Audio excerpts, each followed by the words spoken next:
شهر رمضان الذي أنزل فيه القرآن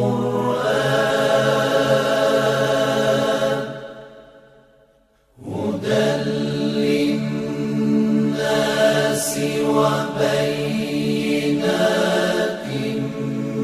من الهدى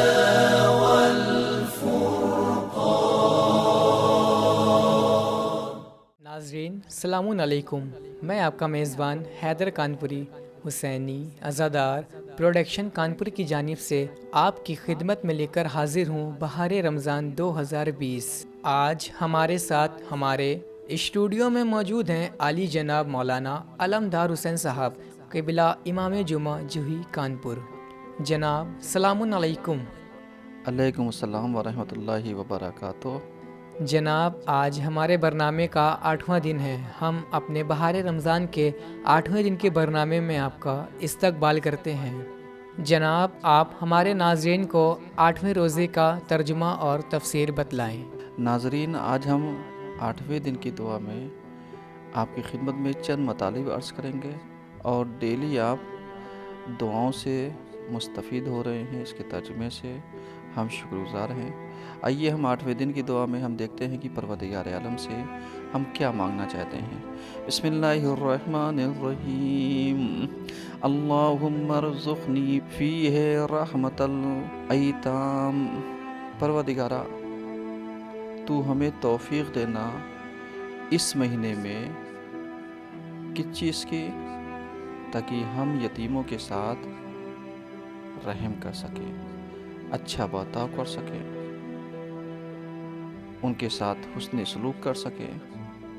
تو اب ہم 8ویں دن کی دعا میں دیکھیں گے کہ ہم اللہ سے سب سے پہلے یتیموں کے ساتھ بہترین برتاؤ کی توفیق مانگتے ہیں، کیونکہ ہم نے دیکھا ہے کہ جس کا کوئی سرپرست نہیں ہوتا ہے اسے انسان جلدی سے جھڑک دیتا ہے، جلدی سے ڈانٹ اور ڈپٹ دیتا ہے، کیونکہ اس کی نظر میں اس کی ویلیو کم ہوتی ہے۔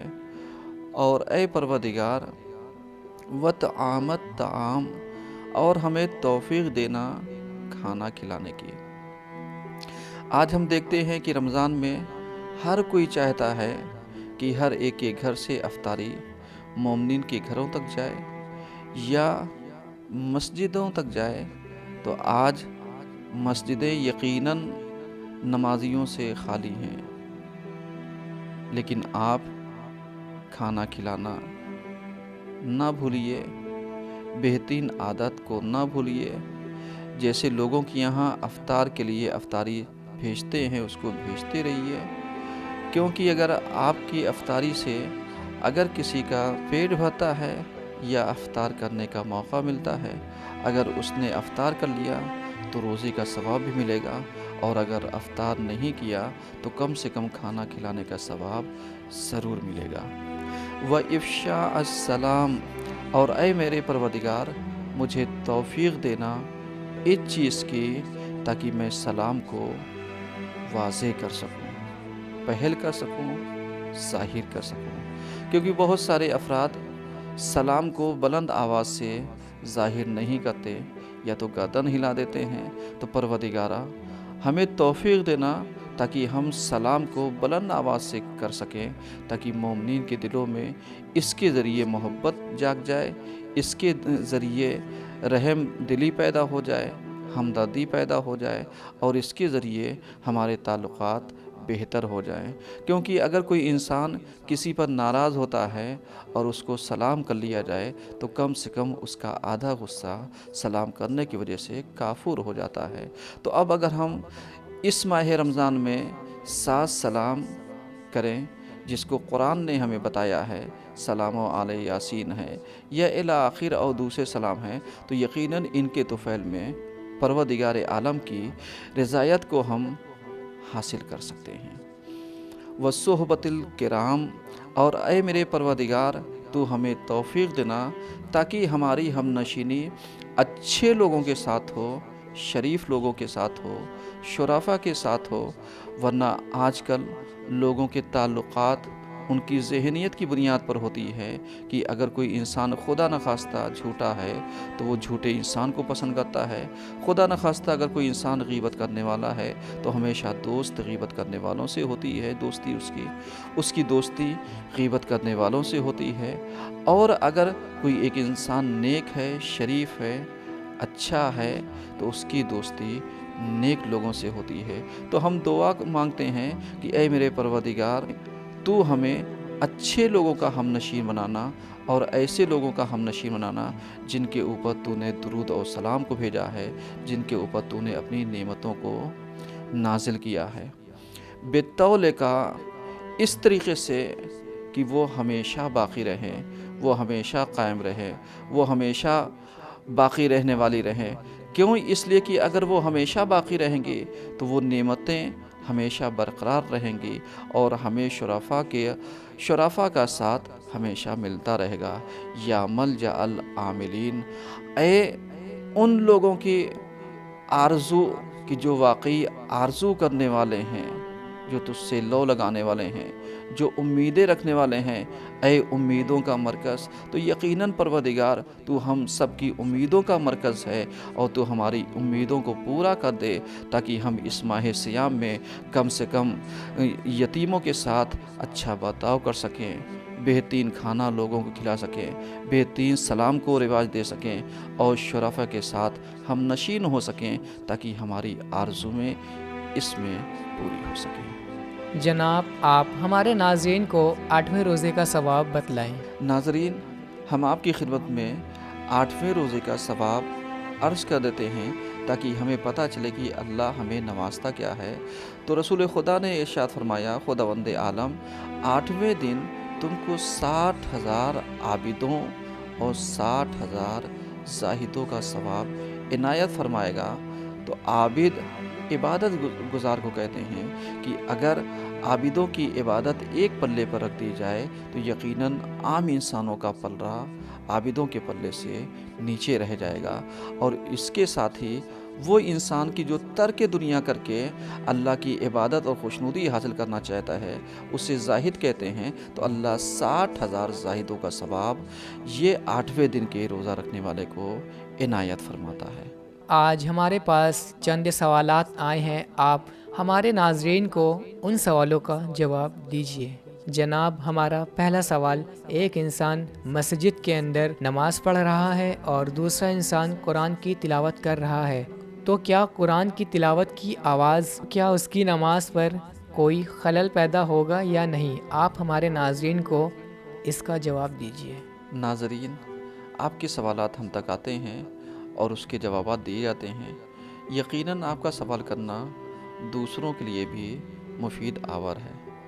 تو ہم آپ کی خدمت میں عرض کرتے چلیں کہ آپ نے بہت اچھا سوال کیا ہے کہ مسجد میں ایک انسان تلاوت کرے اور ایک انسان نماز پڑھے، تو کیا تلاوت کرنے والے کو اتنی زور سے تلاوت کرنی چاہیے کہ نماز پڑھنے والے کو خلل واقع ہو جائے؟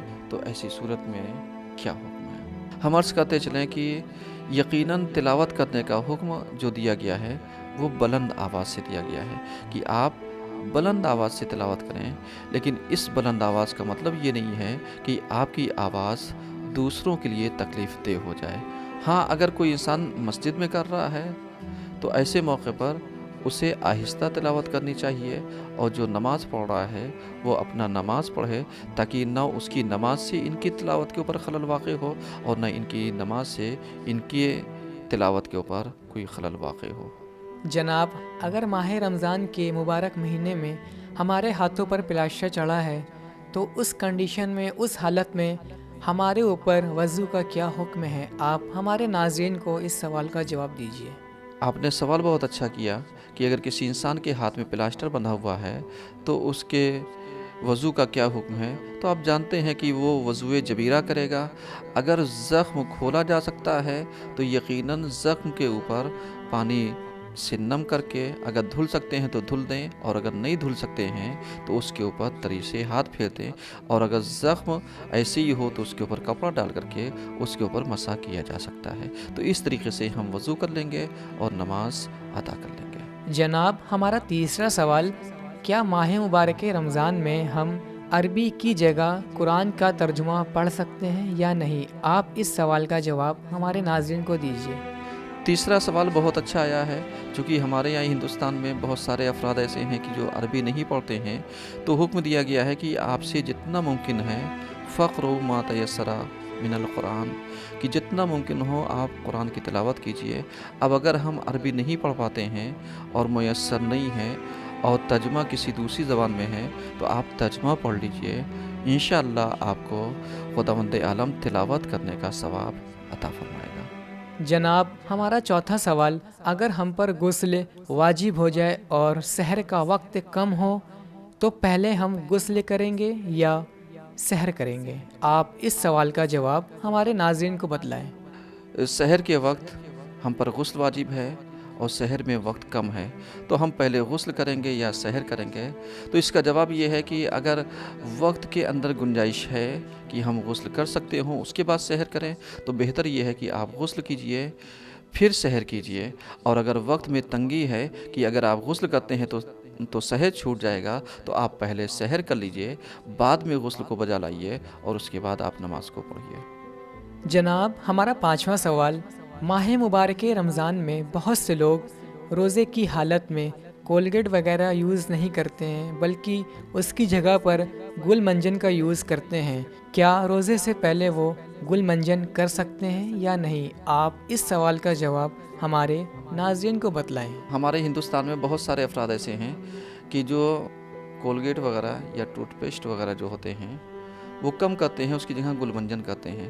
تو سوال یہ آیا ہوا ہے کہ کیا ہم رمضان میں روزہ افطار کرنے سے پہلے گل منجن کر سکتے ہیں یا نہیں کر سکتے؟